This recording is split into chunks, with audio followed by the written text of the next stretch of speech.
Hello, ladies and gentlemen. Chocolate 1000 reporting for Tuesday. Welcoming you back to an episode of Pokemon Let's Go Eevee. Last time we entered Route 15 after beating Koga, the city gym leader, and managed to battle a few trainers. Now, something I actually do want to talk about real quick before we get started on our playthrough. Um, I've received some very devastating news. Um, I know this is a bad time for me to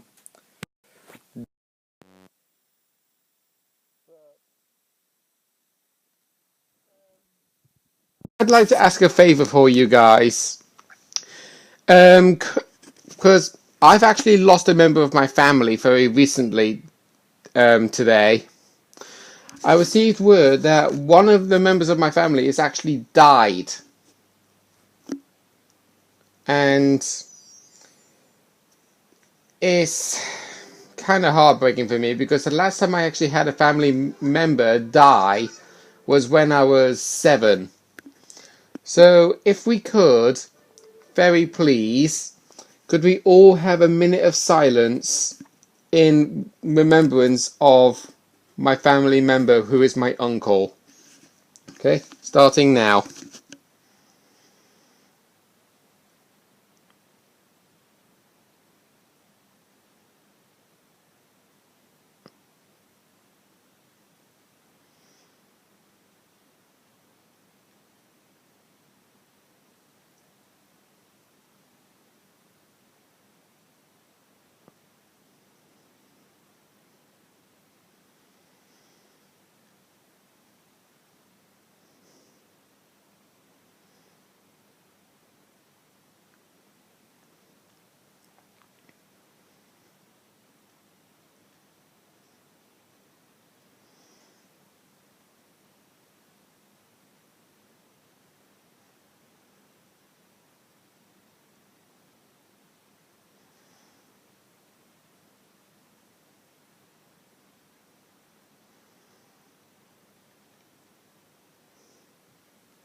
Okay. Thank you for that, everybody. If you cooperated with me doing that, if you didn't do it, then um, well, kind of, it's kind of hard to talk about this, to be fair, because well, usually Let's Players don't really talk about losing a member of their family very recently, and then doing a Let's Play recording straight away afterwards. But yeah, um, I do thank you for those who actually did cooperate in having a minute's silence for me. For those who didn't, I'm not going to blame you because you don't really know me. I don't really know you. So, yeah. For those who are willing to be supportive, I thank you in advance from the bottom of my heart because it means a lot to me. Anyway, so obviously I didn't mention what we're going to be doing this episode. I actually battled a lot of trainers off camera, apart from few. And we have this item over here, which I actually did contain last recording, but because we didn't actually record, you could kind of tell that I actually wanted to restart the game from where I last saved, which was after beating the gym leader, and so on. So that was the TM47 for Surf, which is a pretty good move, if I do say so myself. And of course, we have a coach trainer over here who actually wants to battle. We're going to be battling her because she'll actually give us, I believe, 5 Eevee candy or 5 Pikachu candy, depending on who your starter Pokemon is. Midge. Is it Midge? I think it's Midge. But anyway, yeah. Right. Oh. Right. I actually gave the nickname to Scyther after I said, hang on. Excuse me a minute.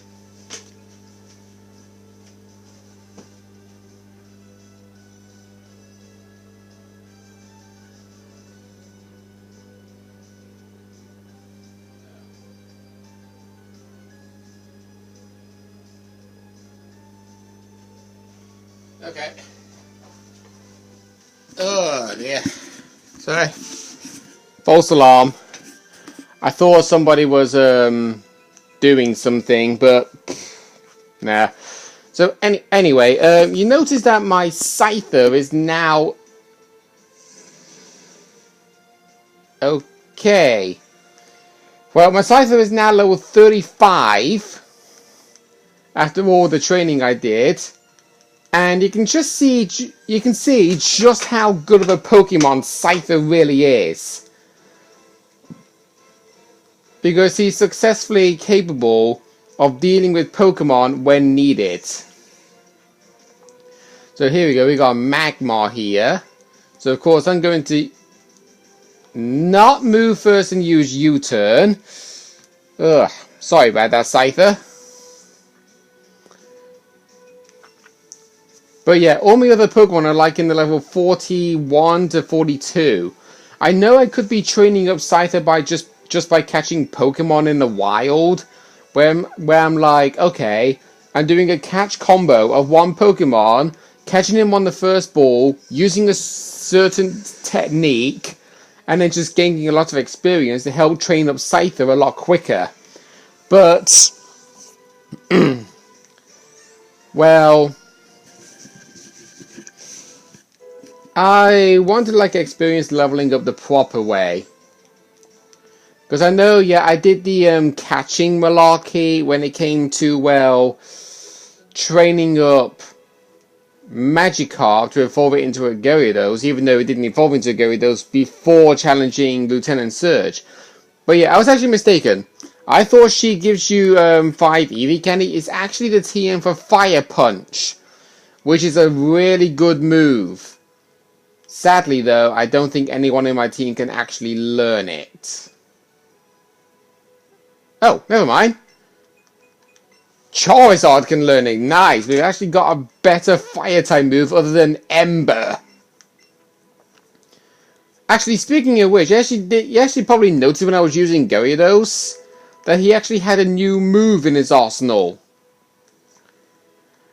And that new move he learned at level 42. Which is Outrage.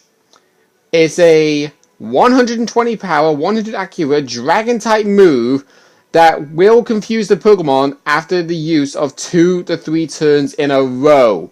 Because when you use the move Outrage, you attack on the very first turn, but then you're locked into using that move.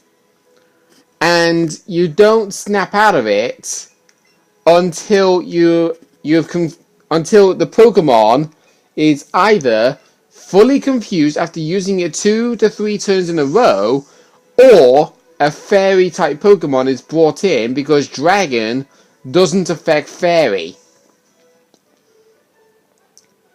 And the reason why I say that is because obviously, like, Fairy is immune to Dragon type attacks. So that would mean you'd be able to attack, it won't affect the Pokemon, you won't get confused, and you'll be able to snap out of the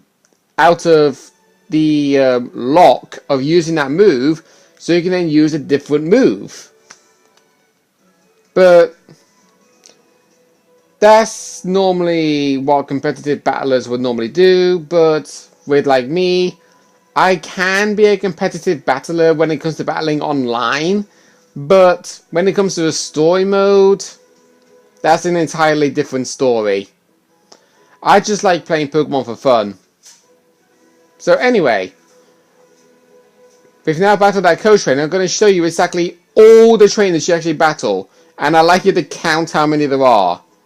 So see, there's one up there. These 2 trainers that we battled in the last episode. The coach trainer up there. These 2 punk guys. This ace trainer, all of these punk guys. We have an item over here, which is a nugget, good selling item.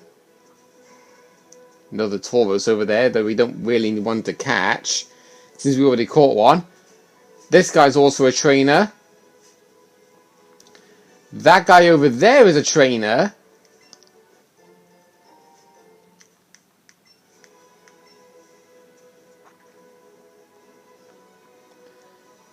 Those two are trainers. He's a trainer. He's a trainer who's actually guarding that item, so we're going to have to take the long route round if we want to get it. So yeah, you can actually see there are a lot of trainers connecting through routes 15, 14, 13 and 12. And I didn't battle all of them. I battled at least a good number of them. Because I know if you lot watching this LP came to this point, you would probably think this LP is getting boring because all he's doing is nothing more but trainer battles, and we don't want to keep watching trainer battles all the time, which is fair enough. Because I'll admit, even I don't want to keep watching trainer battles all the time. But this lady here was actually one of very little trainers I actually chose not to battle. Because I think she's a trainer of interest. Yeah, she is. If you are playing Let's Go Pikachu and you've not yet encountered an Eevee, excluding, of course, battling your rival, of course, you would see her carrying an Eevee of herself.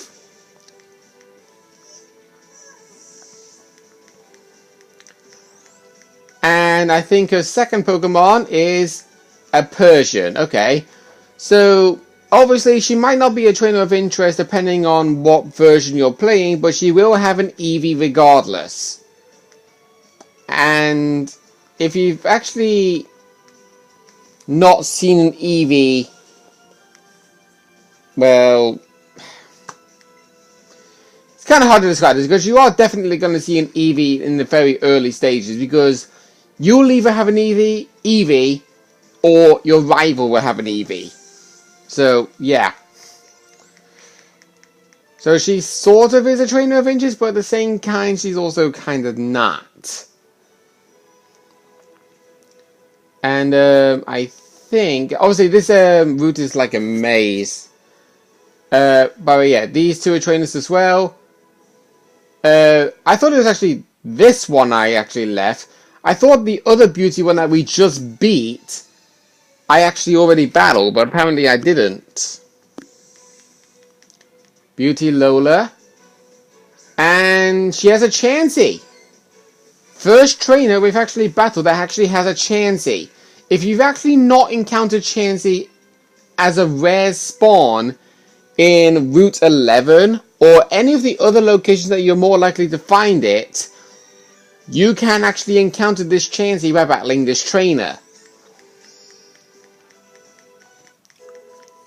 And I really need to like change Scyther's nickname, because at the moment just seeing it say Scyther over and over again is kind of redundant. Alright, Scyther, let's give you your nickname of Blade again.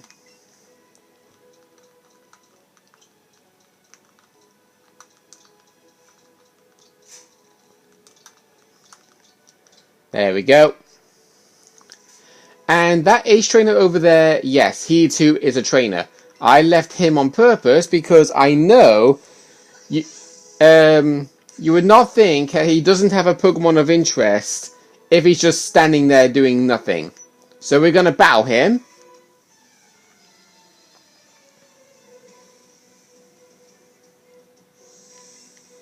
Ace trainer Kite.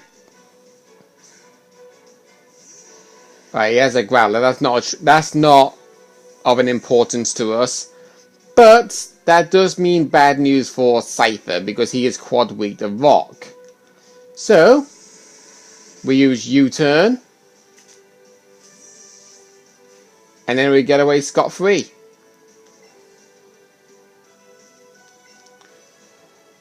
And yeah, when we actually first caught Scyther, he basically had the moves Double Team, Feint. I can't remember the other two moves, but I don't even know what decent moves he had, to be honest. But I definitely know he had Feint and Double Team. I definitely know that for a fact. I probably got it on videographic evidence, but I don't know without looking at it. But yeah, here we go. Magneton. I think we already battled one of these guys on Pokemon Road, but I don't think we got it on camera.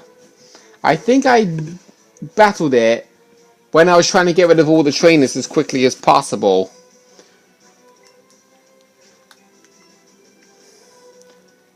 And yeah, if this was actual Gen 1 footage, Magneton would just be a plain electric type, because in Gen 1, steel types didn't exist. And I think also dark types didn't exist either. Yeah, I'm right, yeah. Dark type Pokemon and steel type Pokemon didn't exist when Gen 1 was a thing. So, yeah. That Magneton, if we were playing Pokemon Red, Blue, Green, and Yellow, it would just be a plain electric type. And oh, great, Will-O-Wisp. The only problem with Will-O-Wisp is that it's a pretty good move. But the only trouble is, it is 85% accurate. So there is like a 15% chance that you're going to miss with Will-O-Wisp, but it doesn't exclude the fact that it is a good move, because it automatically burns your Pokemon, the opposing Pokemon, and also the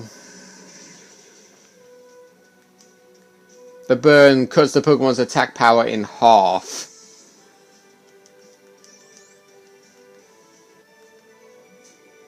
I lost, but no one was watching us. That's what you were concerned about? But anyway, here, this is actually another location where you can find the rare spawn of a Chansey. But more importantly, we have a PP up over here. Oh, what? Pidgeys. But in fact, we are actually closing in on the most important area I wanted to go to. Oh, and in case you're wondering, these two are trainers as well, but they are not trainers of interest. Don't worry, I will be battling all of them. We have a coach trainer over there, and yes, you notice that there are a lot of trainers around here. So you're welcome with me battling them all off camera. These guys over there, I actually didn't battle them. But over here, there is actually a Pokemon that shows up here that I actually want to catch. Under a max lure.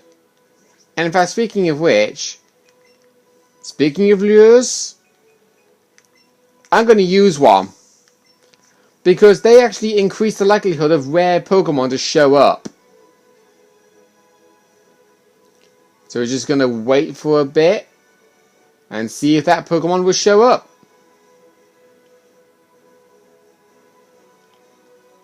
No, not Weeping Bell.